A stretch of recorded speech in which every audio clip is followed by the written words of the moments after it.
आप सभी को नमस्कार। एस डी यादव बुक के सॉल्यूशन की सीरीज में इस वीडियो में हम नंबर सिस्टम के प्रश्न नंबर 69 से प्रश्न नंबर 78 तक सॉल्व करेंगे। चलिए देखते हैं प्रश्न नंबर 69। किसी संख्या को जब क्रमिक रूप से 4 और 5 से भाग दिया जाता है तो शेषफल क्रम से 1 और 4 आते हैं। जब इसे क्रमिक रूप से 5 और 4 से भाग दिया जाए तो शेषफल होंगे। तो क्रमिक या उत्तरोत्तर भाग देने का उद्देश्य होता है कि किसी संख्या के भागफल में हम तब तक भाग देते रहते हैं कि जब तक भागफल 1 ना आ जाए। तो इसे सॉल्व करेंगे तो पहले तो वो संख्या निकालेंगे, तभी तो है 5 और 4 का है दोबारा भाग देंगे। तो पहले आप संख्या निकालोगे तो 4 का भाग देने पर है कितना शेष बच रहा है। 4 का जो भाग देने पर शेष बचा है वो 1 शेष बचा है और 5 का जो भाग देने पर शेष बचा है वो 4 बचा है। और हमें पता है कि 5 ये अंतिम भाजक है तो भागफल कितना आया होगा 1।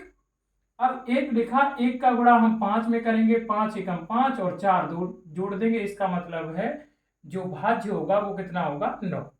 फिर 9 का गुणा हम 4 में करेंगे, 9 चौके 36 और 1 जोड़ देंगे, कितना हो जाएगा 37।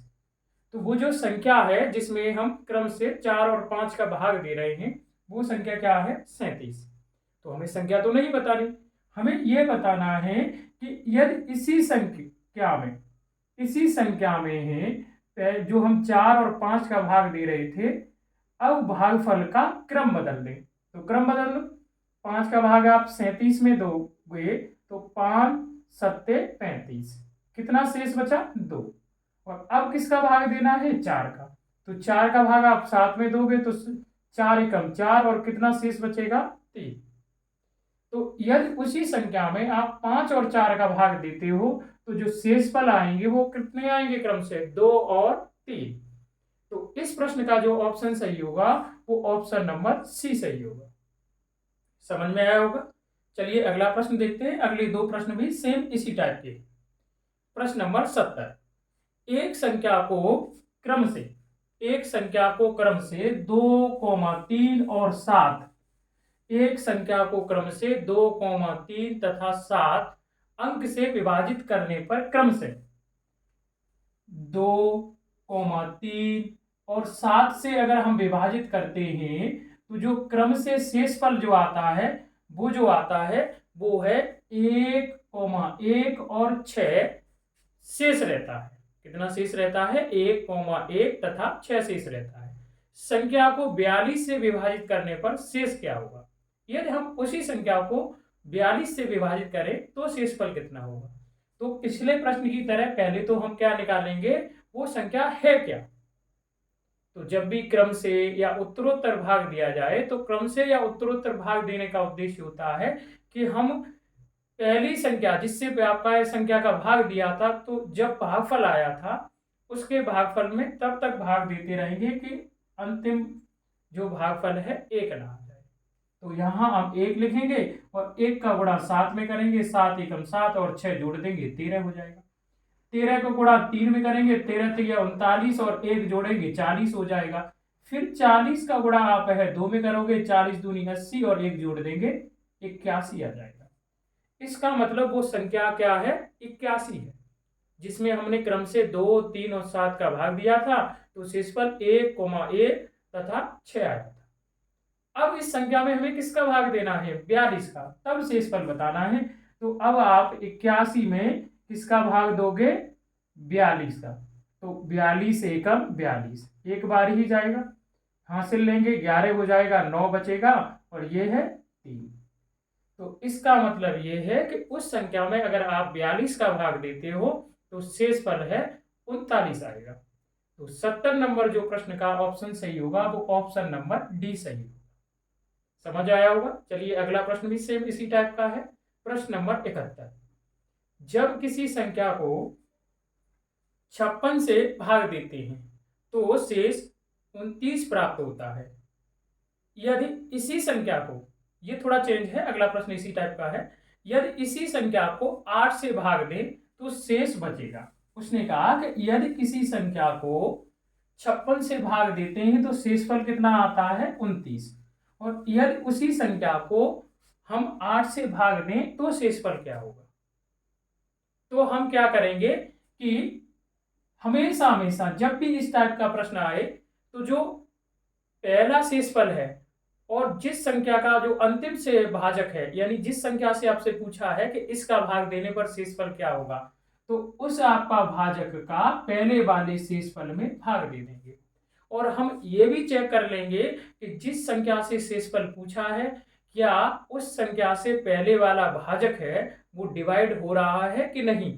जैसे यहाँ पर पहले वाला जो भाजक है वो 56 है, और 56 में अगर 8 का भाग देंगे तो 7 8 7 56 कंप्लीट चला जाएगा। तो अगर ऐसी कंडीशन बन रही है, और ऐसी कंडीशन हमेशा बनती है, तो जब भी इस टाइप का प्रश्न आए तो आप क्या करोगे कि शेषफल में और जिस संख्या से है भाग देने पर शेषफल पूछा है उसी का भाग दे दो। तो 8 या 24, तो 29 से 24 घटाओगे तो कितना बचेगा 5। तो प्रश्न नंबर 71 का जो है ऑप्शन सही होगा वो होगा बी।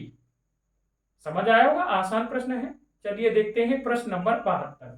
प्रश्न नंबर 72 है किसी संख्या को 4,7 से, हाँ ये वाला प्रश्न है 69 और 70 की तरह, जो 69 और 70 प्रश्न किया था उसी की तरह ये प्रश्न है कि किसी संख्या को 4,7 से उत्तरोत्तर भाग देने पर शेषफल क्रम से 2 और 1 प्राप्त होता है।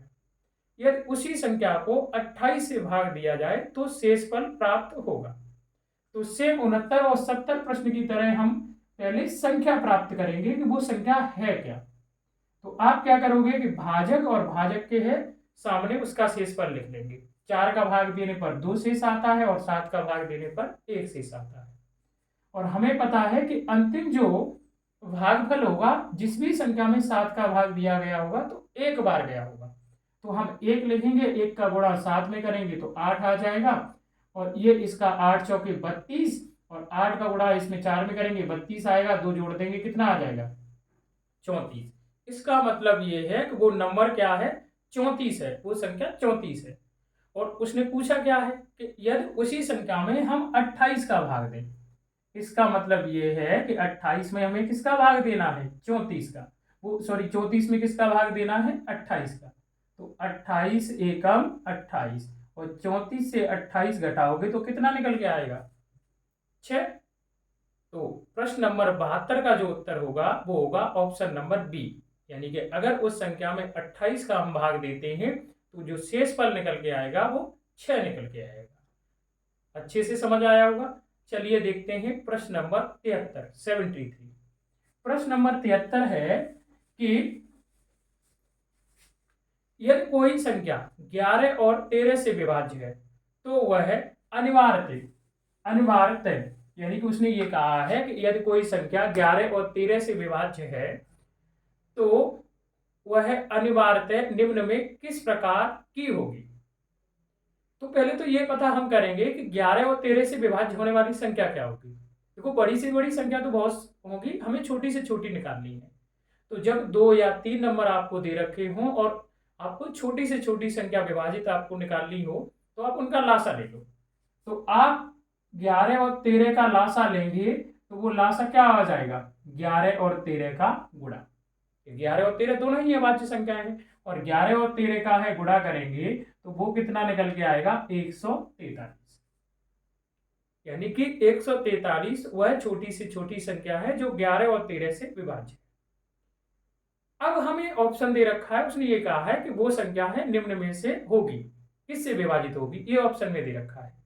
तो प्रश्न नंबर 73 का है पहला ऑप्शन है ए, 11 प्लस 13 से विभाज्य होगी, यानी कि 11 और 13 के योग से होगी। 11 और 13 का योग कितना होगा 24। क्या ये 143 जो संख्या है 24 से डिवाइड है, नहीं है, तो इसका मतलब है ये ऑप्शन नंबर ए 73 का सही नहीं है।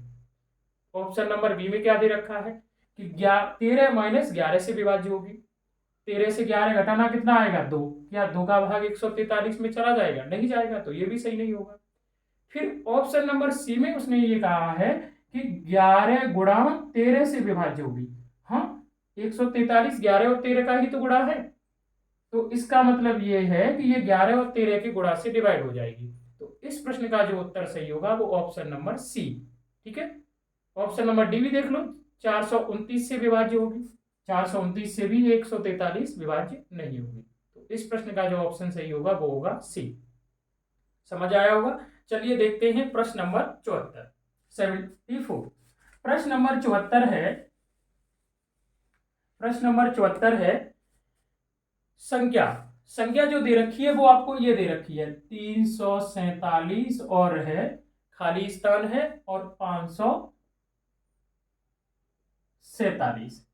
उसने कहा है कि ये जो संख्या है वो पूरी तरह से 11 से, उसने कहा को पूरी तरह से 11 से विभाजित करने के लिए, 11 से विभाजित करने के लिए खाली स्थान पर कौन सा अंक होना चाहिए। उसने कहा कि इस संख्या को पूरी तरह से अगर 11 से विभाजित करना है तो खाली स्थान पर कौन सा अंक होगा। अब प्रश्न नंबर 74 से हैं, ये जो प्रश्न है वो है विभाज्यता के नियम के। और विभाज्यता का जो नियम है किन संख्याओं को आपको पता होना चाहिए, 2 का पता होना चाहिए, 4 का होना चाहिए, 5 का होना चाहिए, 3 का पता होना चाहिए, 7 का होना चाहिए, 8 का होना चाहिए और 9 का होना चाहिए और 10 का होना चाहिए, 11 का। ये इन संख्याओं का विभाज्यता का नियम पता है तो आगे भी आप बना लोगे। तो मैं बता रहा हूं कि 11 का जो विभाज्यता का नियम है वो क्या है। मैंने मान लिया कि यहां पर ये तो है एक अंक आएगा तो वो अंक मैंने मान लिया x। 11 का विभाज्यता का नियम है कि यदि किसी संख्या के सम स्थानों के अंकों का योग और विषम स्थानों के अंकों के योग का अंतर या तो 0 आता है या 11 का गुणज मल्टीपल आता है तो वो संख्या 11 से विभाज्य होगी। तो सम या विषम आपको कुछ नहीं देखना, सीधा जब भी 11 का विभाज्यता का प्रश्न आए तो आप एक किसी संख्या के स्टार्टिंग नंबर से या स्टार्टिंग अंक से साइन लगाना स्टार्ट कर दोगे और एक एक छोड़ के लगाओगे। जिन अंकों पर आपने साइन लगाया है या जिन अंकों को आपने चिन्हित किया है उन्हें एक स्थान पर जोड़ लोगे और छूटे हुए अंकों को एक स्थान पर जोड़ लोगे। तो इन्हें आप ऐड करना, 3 और 4 7, वो 3 और 7 10, 10 और 5 15, 15 और 7 22। अब आप इन डिफरेंस ही तो देखोगे और बचे हुए अंकों का जो योग होगा वो क्या होगा, 4 और 4 8 और x भी एक अंक होगा तो 8 प्लस x। अब आपके सामने जो ऑप्शन है वो ऑप्शन है 5 3 9 और 2 और इन्हीं में से x का एक मान रखना है। तो इन चारों ऑप्शनों में से अगर मान आप रखते हो, अगर आप मान रखते हो और जो डिफरेंस है वो या तो 0 आ जाए या 11 से डिवाइड हो जाए तो वही सही होगा। चलो देखते हैं ऑप्शन नंबर ए। x का मान अगर 5 है तो 5 यहां रखना, 8 और 5 13 और 22 से 13 को घटाओगे तो कितना निकल के आएगा, 9। क्या 9 में 11 का भाग चला जाएगा, नहीं जाएगा, तो ये तो नहीं सही होगा। अब ऑप्शन नंबर बी, बी अगर यहां रखेंगे तो ये हो जाएगा 8 और 3 11 और 22 से 11 घटाओगे तो 11 निकल के आ जाएगा। तो इसका मतलब ये है और 11 11 से डिवाइड है तो इसका मतलब ये है कि x का जो मान होगा वो क्या होगा, 3 होगा। अगर आप यहाँ 3 रखते हो तो ये जो संख्या बनेगी वो 11 से कंप्लीट डिवाइड होगी। 9 रखोगे आप है तो ये कितना हो जाएगा है 17, तब भी नहीं डिफरेंस डिवाइड होगा और 2 रखोगे तब भी नहीं डिवाइड। तो x का मान जो होगा वो होगा 3 होगा, या हम कह सकते हैं इस खाली स्थान पर है क्या आएगा, 3 आएगा। समझ आया होगा। चलिए देखते हैं प्रश्न नंबर है वो देखते हैं 75। 75 नंबर प्रश्न है, अगर कोई संख्या, अगर कोई संख्या आपको जो दे रखी है वो है बड़े थोड़ा ज्यादा अंकों की है, वो संख्या है 65 74, उसके बाद है 23 54 23 54 6 और फिर x है और 46 संख्या ये है 11 से विभाज्य है। उसने कहा कि ये संख्या 11 से विभाज्य है तो x का मान बताना है। तो सेम प्रश्न नंबर 74 की तरह 75 है। 11 का विभाज्यता का नियम क्या है कि सम स्थानों के अंकों का योग और विषम स्थानों के अंकों का योग का अंतर या तो 0 हो या 11 का गुणज हो। लेकिन हम सम विषम नहीं देखते, साइन लगा देते हैं ऐसे। अब जिन अंकों पर हमने चिन्ह लगाया है उन्हें एक स्थान पर ऐड करेंगे, बचे हुए को एक स्थान पर ऐड करेंगे। तो आप ऐड कर लो, 6 और 7 13, 13 और 2 15, 15 और 20, 20 और 6 26, 26 और 4 30, डिफरेंस अंतर लेते। बचे हुए होंगे 5 और 4 9, 9 और 3 12, 12 और 4 16, 16 और 6 22 और साथ में x भी तो एक अंक है। अब आप अपनी तरफ से x का मान नहीं रखना, ऑप्शन से देखो, कोई x का मान ऑप्शन में होगा ना, तो जो ऑप्शन रखने पर है यहाँ पर रखने पर या तो अंतर 0 आ जाए या 11 का गुणज आ जाए, वही सही होगा। तो पहला ऑप्शन है 7, यहाँ 7 रखना, 7 और 22 29, और 30 से 29 घटाना, एक अंतर आया, एक में 11 का भाग नहीं जाएगा, तो x का मान 7 नहीं होगा। 9 रखो, ऑप्शन नंबर बी है 9। अगर आप 9 रखते हो तो 9 और 22 को जोड़ना 31 आएगा, और 30 और 31 का डिफरेंस ये भी एक आया, एक में 11 का भाग नहीं जाएगा, तो ये भी सही नहीं होगा। अब ऑप्शन नंबर सी रखो 8, 22 और 8 कितना हो जाएगा 30, और 30 और 30 का डिफरेंस क्या होगा 0, और 0 एक ऐसा संख्या है जिसमें प्रत्येक संख्या का भाग चला जाता है, तो इसका मतलब ये है कि x का मान जो होगा वो कितना होगा 8। अगर आप 8 यहाँ रख देते हो तो जो संख्या बनेगी वो 11 से विभाज्य होगी। अगर ऑप्शन नंबर डी आप 6 रखते हो तो ये 28 होगा, और 30 और 28 का डिफरेंस 2 होगा, वो भी नहीं डिवाइड होगा। समझ आया होगा? तो चलिए देखते हैं, प्रश्न नंबर है वो है 76। 76 नंबर प्रश्न है कि यदि संख्या, और संख्या आपको जो दे रखी है वो ये है कि यदि संख्या 247 और ब्लैंक आपको है स्थान दे रखा है, और 679, यदि संख्या 9 से पूर्ण रूप से विभाज्य है तो खाली स्थान पर न्यूनतम पूर्ण संख्या क्या है? खाली स्थान पर, तो मैंने खाली स्थान पर संख्या क्या मान ली x। और 9 का विभाज्यता का नियम क्या है? 9 का विभाज्यता का नियम है, अभी 11 का आपने पढ़ा था, अब 9 का आ गया। 9 का और 3 का सेम है। 9 का विभाज्यता का नियम है कि यदि किसी संख्या के अंकों का योग 9 से विभाजित है तो वो संख्या भी पूर्णतः विभाजित होगी। तो हम इस संख्या के अंकों को जोड़ते हैं, जब 9 का प्रश्न आया तो संख्या के अंकों को जोड़ेंगे, तो हम उन नंबरों को हटा देंगे जिनमें 9 का भाग चला जाएगा, जैसे इसमें 9 का भाग चला जाएगा, 7 और 2 कितना होगा 9, इसमें भी चला जाएगा, बाकी नहीं हो रहा। तो अब आप ऐड कर दो, 4 और 6 10, 10 और 7 17, और प्लस x, ये आ गया। अब x के स्थान पर आपको छोटे से छोटी संख्या रखनी है, और रखने पर जो योग आए उसमें 9 का भाग चला जाए। तो अपनी तरफ से नहीं सोचना, ऑप्शन से ही देखते हैं, और उसने छोटा पूर्णांक पूछा है, तो ऑप्शन नंबर ए है 2, ऑप्शन नंबर बी है 7, ऑप्शन नंबर सी है 1, ऑप्शन नंबर डी है 5। तो हमें छोटा पूर्णांक पूछा है, तो हम क्या करेंगे कि पहले ए चेक करते हैं, वो 1, तो x का मान अगर 1 रखते हैं तो ये 17, और 1 कितना हो जाएगा 18, और 18 में 9 का भाग चला जाएगा। इसका मतलब ये है कि हमारा जो उत्तर सही होगा वो होगा 1। खाली स्थान पर अगर हम 1 रखते हैं तो जो संख्या बनेगी वो 9 से पूर्णतः डिवाइड होगी। अब जैसे 2 रख के देखो, 2 रखोगे तो 19 होगा, 19 में भाग नहीं जाएगा। 7 रखो 24 होगा, 24 में भी 9 का भाग नहीं जाएगा। 5 रखो 22 होगा, 22 में भी 9 का भाग नहीं जाएगा। तो x का जो मान होगा या खाली स्थान पर जो हमें अंक रखना है वो क्या रखना है, पूर्ण संख्या 1 रखनी है। समझ आया होगा? चलिए देखते हैं प्रश्न नंबर 77। इसका उत्तर होगा 76 का ऑप्शन नंबर सी। प्रश्न नंबर है 77 है कि यदि 10 अंकीय संख्या, एक संख्या है 10 अंकीय और वो संख्या है 8 7 3, 8 7 3 5 9 और 22, और फिर उसके बाद है 7 x और 2।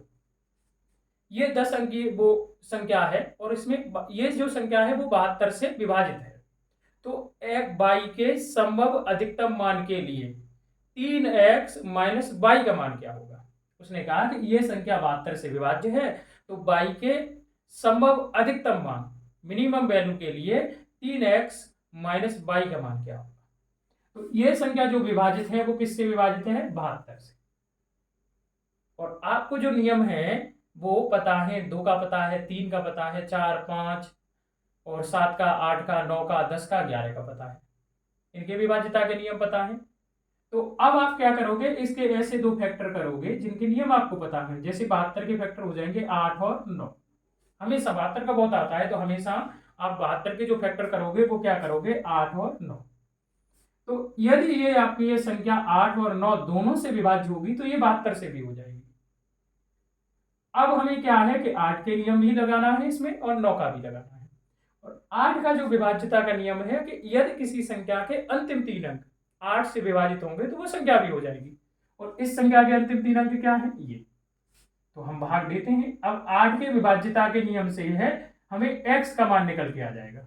8 के विभाज्यता के नियम से हमें किसका मान मिल जाएगा? x का।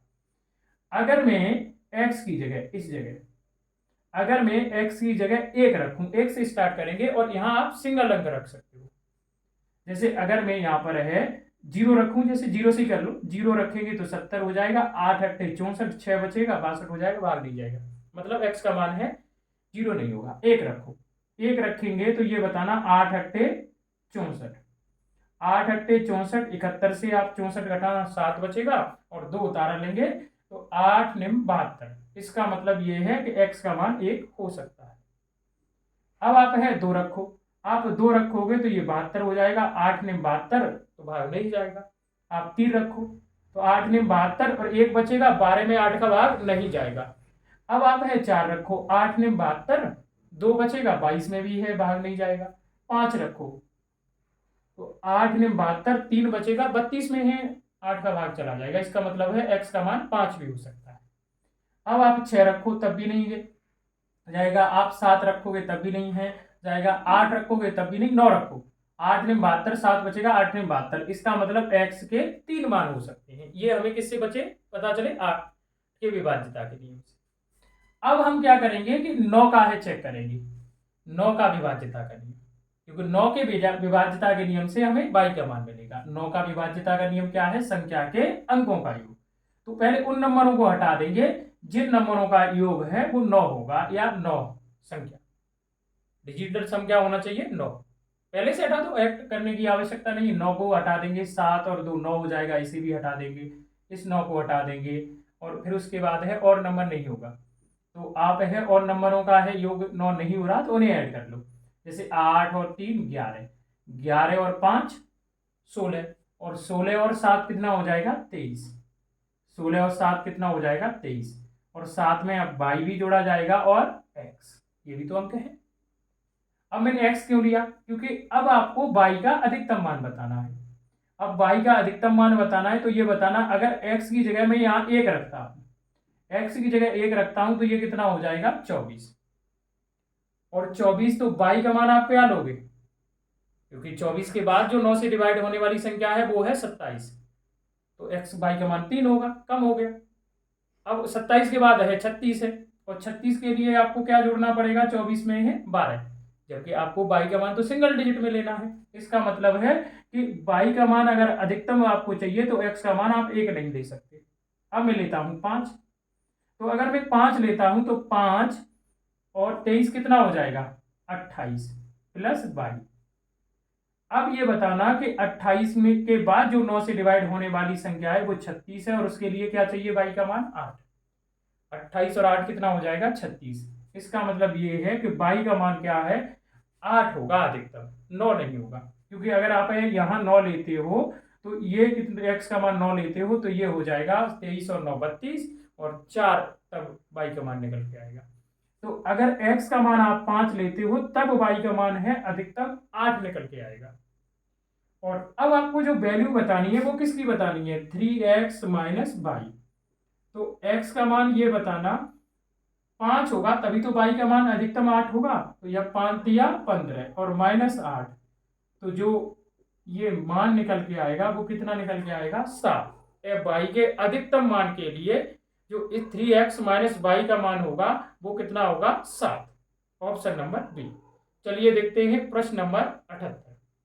प्रश्न नंबर 78 है, x के किस मान के लिए 7 अंकों वाली संख्या, 7 अंकों वाली जो संख्या है वो ये है, x के किस मान के लिए 7 अंकों वाली संख्या, 7 अंकों वाली जो संख्या है वो है 6 9 1 3x और उसके बाद है 0 8, 88 से विभाज्य है। किससे विभाज्य है? 88 से।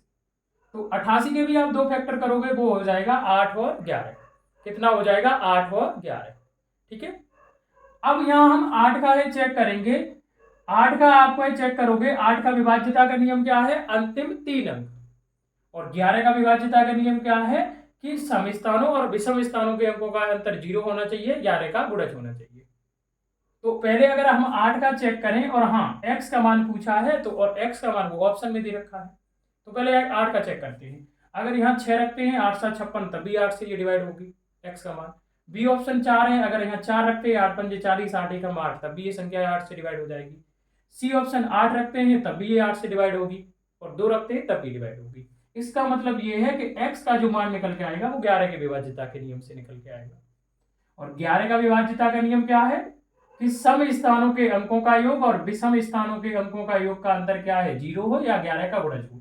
तो 6 और 1 7, और 7 के साथ है और ये 8 और जोड़ोगे 15, और x भी तो एक अंक है, डिफरेंस बचे हुए अंक क्या हो गए, 9 और 3 12, 12 हो गया। अब आप रखो, पहला ऑप्शन क्या है 6, अगर यहाँ 6 रखते हो तो ये बताना कितना हो जाएगा 21, और 21 से है 12 घटाना कितना आएगा 9, 9 में तो 11 का भाग नहीं जाएगा। अगर यहाँ 4 रखते हैं, दूसरा ऑप्शन क्या है 4, 19 होगा, और 19 से 12 घटाना 7 बचेगा, और 7 में तो 11 का भाग नहीं जाएगा। अब है ऑप्शन नंबर सी, 8 रखो तो ये बताना कितना हो जाएगा 23, और 23 से आप है 12 घटाना कितना आ जाएगा 11, तो 11 में 11 का भाग चला जाएगा। इसका मतलब ये है कि x का जो मान होगा वो कितना होगा 8, ऑप्शन नंबर सी। आपको अच्छे से समझ आया होगा। चलिए मिलते हैं अगली वीडियो में।